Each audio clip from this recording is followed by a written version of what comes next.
मणक्यांचे infection एक serious आजार आहे आणि तो कसा समजावा.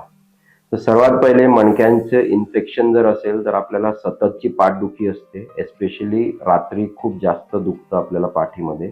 बऱ्याचदा आपल्याला थंडी आणि ताप भरून येतो. जेवण आपल्याला व्यवस्थित जात नाही. आता मणक्यांचं इन्फेक्शन म्हटलं तर मोस्ट कॉमन हे टीबी इन्फेक्शन असतं, मणक्याचं ट्युबरक्युलोसिस. सेकंड मग आपल्याला बऱ्याचदा बॅक्टेरियल इन्फेक्शन, मे बी आपल्याला जर युरिनरी इन्फेक्शन असलं किंवा पोटाचे इन्फेक्शन असलं तर ते कधी कधी आपल्या मणक्याला जाऊ शकतं.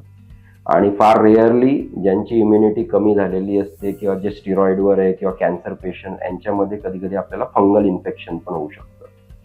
तर मणक्याचं इन्फेक्शन एक आपल्याला एक्सरे वरती अर्ली याच्यात मे बी आपल्याला चेंजेस दिसत नाहीत, परंतु मग आपल्याला गोल्ड स्टँडर्ड म्हणजे आपल्याला MRI करावा लागतो. MRI मध्ये आपल्याला पूर्णपणे कळतं की मणक्यामध्ये इन्फेक्शन आहे किंवा नाही.